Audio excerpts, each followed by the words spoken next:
So welcome everybody to this evening's webinar. As you can see, tonight we're talking about building your customer base. And this is one of a series of 8 webinars that I run. I try and do it every Wednesday night. There's usually the odd one that I miss, so it might take 9 weeks or so to get around the whole lot. But as I say, they're most Wednesday nights. And the first 3 are all about the retail side of the business, really getting started, important things to do in your first few weeks, and tonight's, which is all about building that customer base. Next week and the week after, we're talking a lot more about the team building side.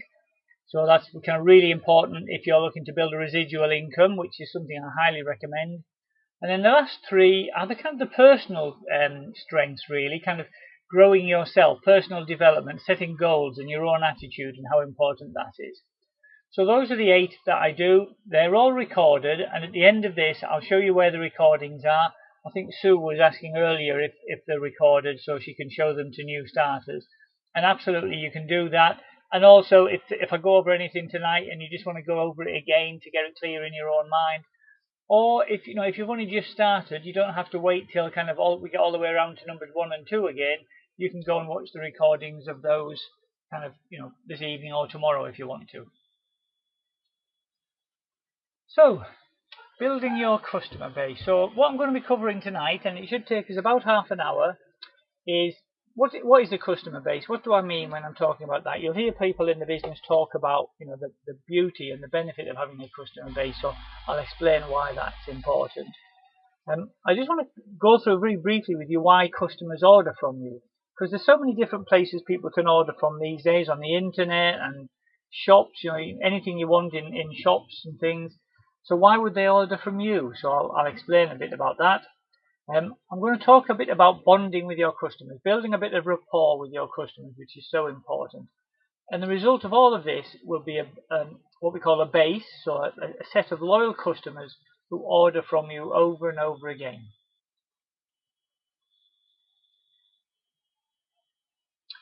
So I've got a quick question for everybody. I know that some people have just started. I've seen Kevin there. Hi Kevin, nice to have you on board. Some people have literally just started within the last day or two, and some of you have been in the business for quite a while. So I just wondered if we could do a quick survey. Those of you who have been doing the business, whether you've just started or whether you've been doing it for 10, 20 years, how many customers do you have at the moment? We have, just to give you a bit of an idea, we've got just over 200. So not very big customer base, but we just deliver to our customers 50 or 60 catalogues once a week. We go around them all in a period, and that's about 200, 250 customers altogether. So how many do other people have? Matt, 150 there. Anyone else? Peter and Myrna, 300. Huel, 360. Huel and Janice. Anyone else got any numbers? I know there are some people in the business who have got a lot more than that. Dave and Lynn Trowell, who are often on here, have over 1,000, I think. Sue, 280. Fantastic. So you get a bit of an idea here. These are people, these are not just one-off customers who will order from you occasionally. These are people who are ordering from you regularly. And that's, when you build up your customer base, that's the beauty of having that you're not having to deliver catalogues to every house, or you're not posting so much, because you're targeting your customers. So let me just show you a little bit about how you build a customer base. So I've split it into 2. So there's the catalogue side and the Facebook side. So on the catalogue side, when you first start off, same as everybody, you have 0 customers. You might have 1. Your mum might have promised to buy from you or something, but typically you have 0 customers. And let's suppose every week you deliver 200 catalogues to houses near where you live. So, the first time you do it, you might get 10, 20 orders from new customers. And you do that in the first week, so that's good. You find your first customers. And if you do that, obviously, each week for 4 weeks, by the end of the first month, you will have 80 customers. Now, you might have more, you might have less, but it's just to give you a bit of an idea of how it grows.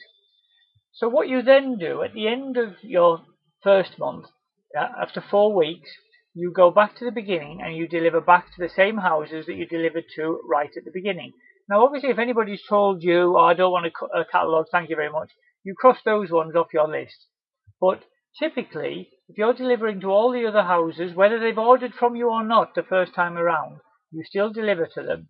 So each week you're delivering 200 catalogues, but you're delivering 20 of them to the people who ordered from you the first time, so they're already customers, and you're delivering 180 to other houses in between your customers. And what you will find is out of those 180 that didn't order the first time, you'll get people who order the second time. So you might get 10 orders from new customers the second time around. Now, people order from you the second time for all sorts of different reasons. Maybe the first time they were just busy, they didn't get a chance to have a look at it. Sometimes they just see the catalogue again and they sort of think, oh, this chap seemed quite reliable. I remember seeing it last month.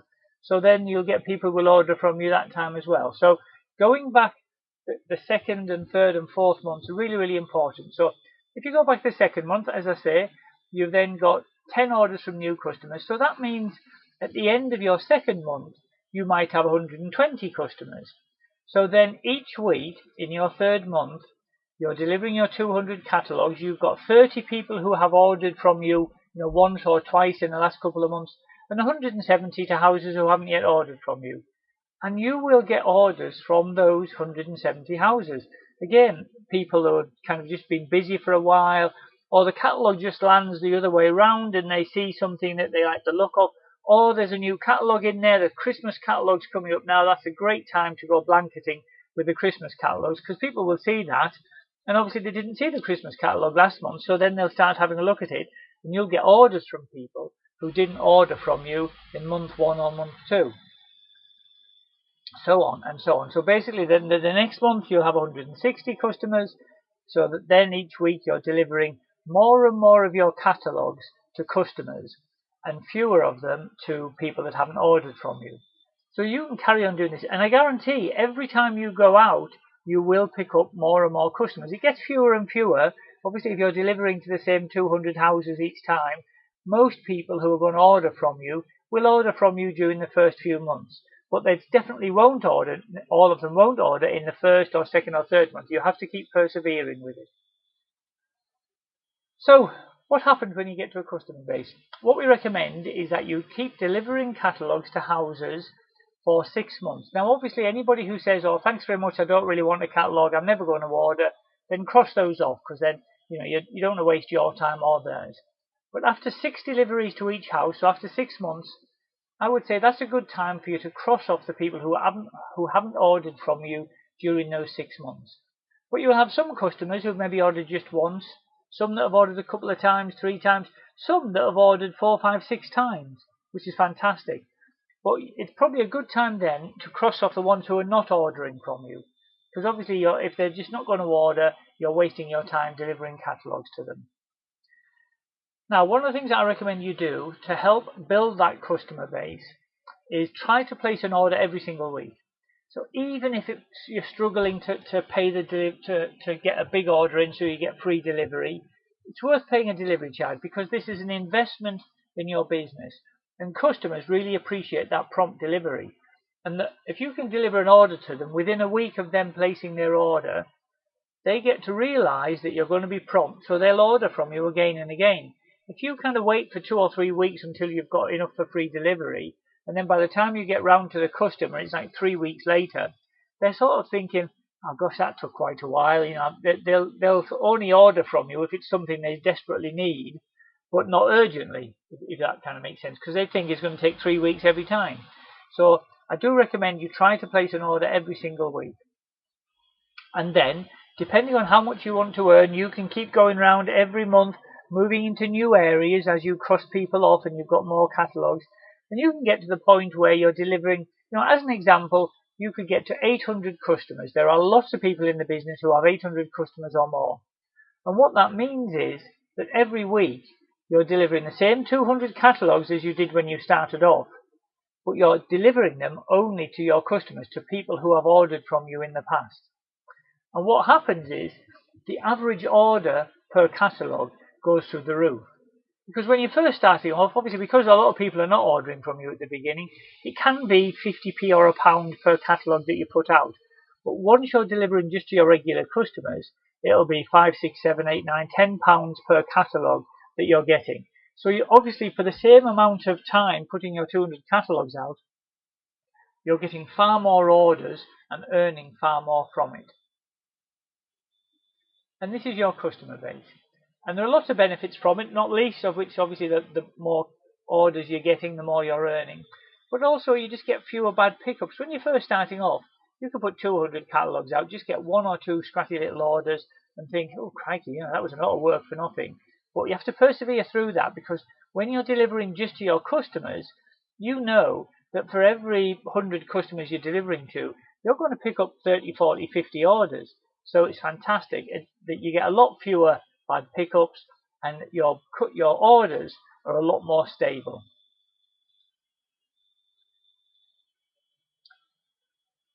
Now, the question I wanted to ask, I mentioned this briefly earlier, is why would people bother to order from us? And a question I often ask is, had you heard of Kleeneze before you actually joined the company? So can I ask you that now? Could you just a quick yes or no in the text, please? Have you heard of the company before you actually joined? Good. Yes, Mark. Thank you. Yes from Rob. No from Ed. Yeah. No. No. Yes. Yes. Yeah. So good. Good. Lots of yeses. A few nos. Peter, yes. Myrna, no. Brilliant. Brilliant. Okay. Thank you, guys. I'd certainly heard of Kleeneze. Now I would say that I am not a typical Kleeneze customer. Middle-aged bloke. I'm not the typical customer that orders. But I knew my wife used to order, and my mum used to order, and so I'd heard of the brand. And initially, what you'll find is that customers buy from you because Kleeneze is a known and trusted brand. They've either had a catalogue themselves, their mums had a catalogue, their sisters had a catalogue. They just know that it's like a well-known British brand established over 90 years ago now. So people will order because they already know and trust them. And then what happens is, after a while, your customers get to know and like you because you're reliable. You're going around there every month. You get your orders back to them quickly. You're always polite. You're always friendly. You're always helpful with them. And customers get to know you and like you. And what happens is things change then, because your customers start to buy from you rather than from Kleeneze. And the beauty of that is, and I've heard so many stories about this, your customers stay loyal to you. If you're kind of delivering in an area for a while, if somebody new joins the business and they start delivering to your customers, which they're perfectly entitled to, and that's the way the business works, you will often hear your customers tell you, oh, I think there's somebody else delivering in your area, but I told them that I already order from you regularly, so that I asked them not to deliver a catalogue again. And that's because your customers are loyal to you. So if your customers are buying from you rather than just from whatever Kleeneze catalogue they get, how can you reinforce that? Because this loyal customer base is such an important part of the business.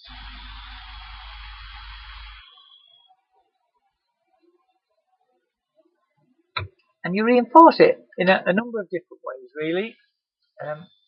And it's so important. And one of my favourite ways to do this, I've got a quick question for you all. And what is everybody's favourite word? If I was to ask you what's your favourite word, what would you say? Can you give me a few suggestions, anyone?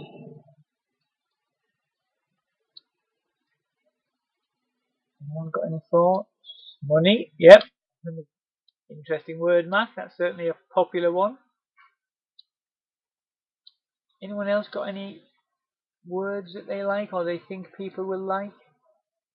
Kind of a bit of an odd question, really. I won't keep you in suspense anymore. Thank you. I like that, Ed. Yeah, please and thank you. They're good words, aren't they? Their name, Sarah. That's very interesting. Yeah, that's my opinion. Is people like to hear their name.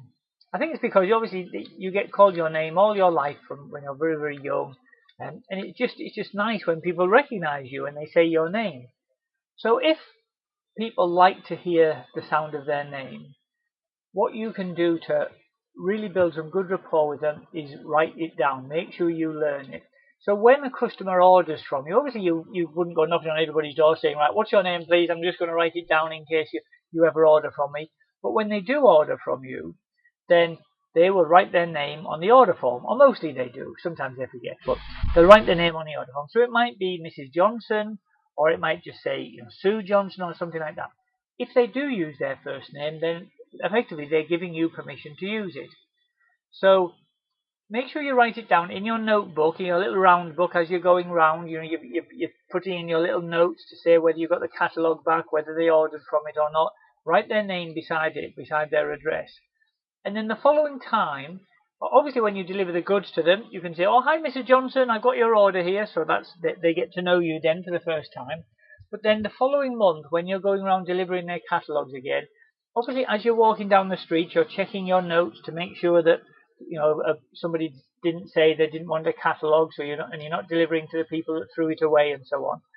So when you do deliver a catalogue, just have a quick look through your notes, and if you see that it was a customer who ordered from you and it was a Mrs. Johnson, then as you're delivering it, if you see Mrs. Johnson, she might be in the garden in this weather, just, you know, a quick look, oh, hi, Mrs. Johnson, how are you? I've just got your Kleeneze catalogue.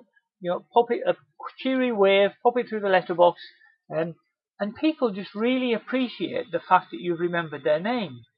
And just use it every time when you're ringing up to tell them you're going to deliver the order to them, or if you're delivering the order, just use their name all the time. And what you'll find is, firstly, by using it all the time, that reinforces it for you. So you're not thinking, oh, what's the name of that woman? Yeah, I can't remember who it is.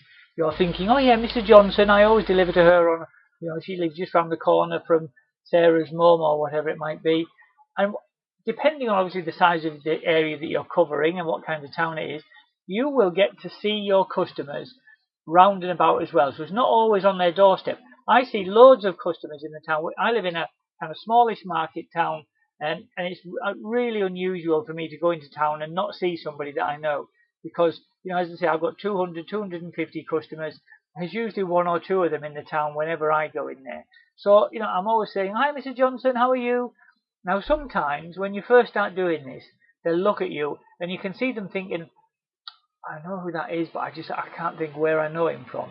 So I normally sort of say, it's Chris from Kleeneze. And then suddenly you can see the light going on because they're used to seeing you at the door with your catalogue or your order or whatever. Suddenly they see you in a coffee shop and they're thinking, oh, I can't figure out who that is. So yeah, just get used to using their name all the time.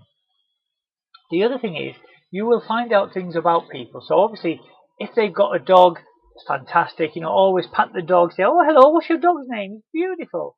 And remember the name of the dog. You might find out things about husband or children. Sometimes you ring a customer up to say, is it okay to deliver an order?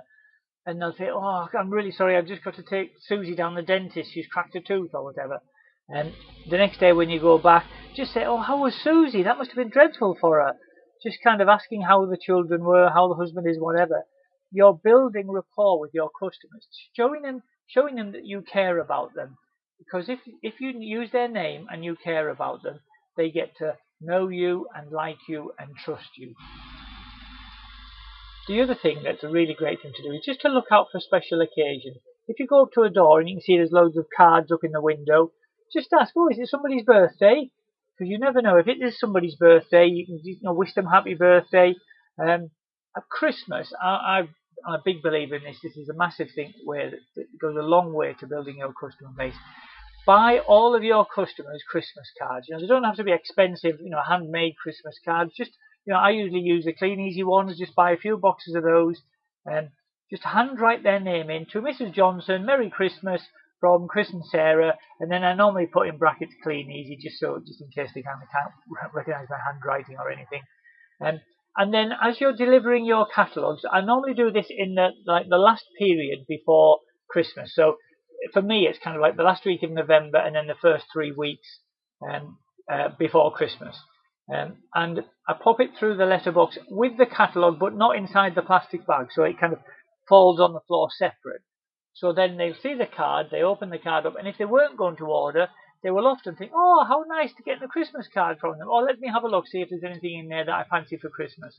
So it's a great way to build rapport and boost your orders as you come up to Christmas. And you can do exactly the same at other times of the year. We've done Easter cards before when my wife Sarah just designed a little Easter bunny card and we did the same then. It's just customers like to be made to feel special. We all like to feel special. If people do something special for us, it just makes you feel really kindly towards them, really thankful and grateful. Just a little example there. One thing that we did a few years ago now, it was the 90th anniversary of Kleeneze. We made, my wife Sarah made a load of little biscuits. You can see some of the examples there. Just little kind of little shortbread biscuits, bit of chocolate icing on with the number 90. And we just popped one in a little plastic bag for all of our customers. And so many people said that they really appreciated that. My favourite one was a customer who said it was so kind of us. How on earth did we know it was her 90th birthday? And of course we didn't, but it just turned out that she was born, and in the same kind of week or so that Kleeneze was created. So her birthday was the same day as the anniversary. So that was just amazing. And you just get little things like that. You hear little stories of people just sort of saying, "Oh, that's such a lovely biscuit," and you're building that rapport so that customers get to know you and like you, and they order from you again and again and again. Now, it's slightly different on Facebook, but the principles are exactly the same. One of the things that you have to be aware of when you're selling online is that you're in competition with different kinds of businesses. So if all that you're doing on Facebook is posting your products, then effectively you're just an online shop and you're competing with Amazon and eBay and all these other, Spoke and all these other things as well. So the whole point, the benefit of using Facebook is that it's social. You can start to share things with your customers and build rapport and so on. So the principles are the same. So let's imagine you start off in month 1, you've got 0 customers. So each week you invite a few of your friends to join your shop. Maybe you run a competition, you get 1,000 new group members from that competition, and maybe you get 10 orders from new customers then. So if you're doing that each week, by the end of the first month you will have 40 customers. That's 40 people who have ordered from you. Now the important thing is, when they order from you, you don't just sort of say, "Oh, thanks very much for your order," and that's it. You're obviously, it's an opportunity for you to reach out to them, and build a bit of rapport with them, have a little bit of an online chat at the beginning. And obviously, as you get to either deliver the orders to them or collect orders from them, that gives you another opportunity just to reinforce that rapport. Again, second month, each week again, invite more of your friends, run another competition. Maybe by then you'll have 2,000 group members, and maybe another 10 people will order from you, and so on. There's no limit to the number of people you can have in your group. So just keep running competitions. We've got Jenna in our team who runs little raffles and all sorts of things that you can do. Just kind of little kind of games and puzzles and things, just to build a rapport and get engagement from the people in your group who might not be buying from you yet. And so on. So again, the principle is exactly the same. Keep building your group. Don't get to the point where you think, "Okay, well, I'm selling a few things on Facebook now. I don't really need to add any more people to my group." There are people in this business who have got groups of 20,000, 50,000, 100,000 people and more. So there's no limit to, well, there probably is a limit, but you know what I mean. You don't just have to stop when you think, "Oh, well, I've got a few people in my group now." So how do you build that rapport with people? Because it's a little bit different on Facebook, because obviously you're not going around to their house every month delivering a catalogue, picking a catalogue up, maybe knocking on the customer's door when they've forgotten to put it out, and so it gives you all those opportunities to bond with them. So on Facebook, the way you do that is by replying to their comments and likes. If somebody clicks like on one of your pictures, then just just say, "Oh, thanks ever so much for your like. That's really kind of you." If they comment on something, say, "Oh, that's kind."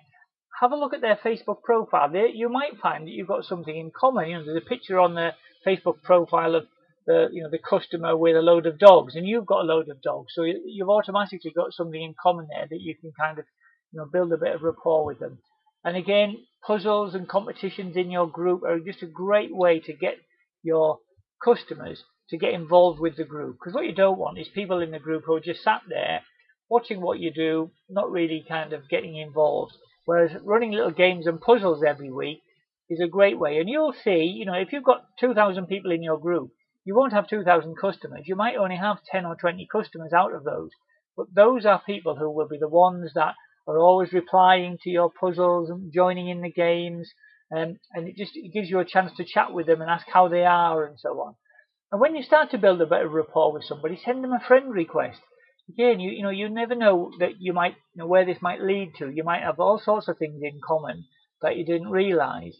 And like-minded people are so powerful when they get together.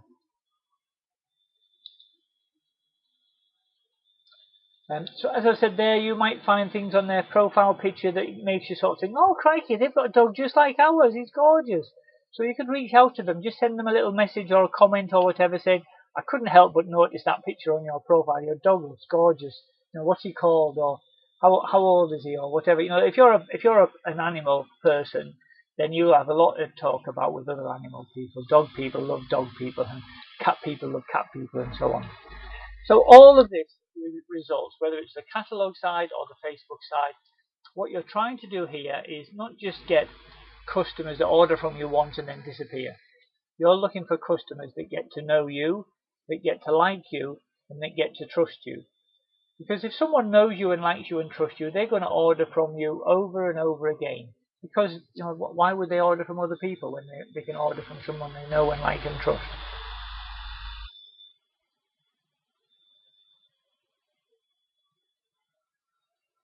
Sorry guys, just running a bit slow at the moment, bear with me. Okay, so pretty much covered what I was going to go through tonight. Where are we? Nearly 8:30. So what I tried to cover this evening, I hope you found it useful, was what is a customer base? Why do customers order from you at the beginning, but why do they then order from you again and again and again? That rapport, that bonding with the customers is such an important part of this business. And the result of all of that is a base, we call it a customer base, of loyal customers who order from you over and over again.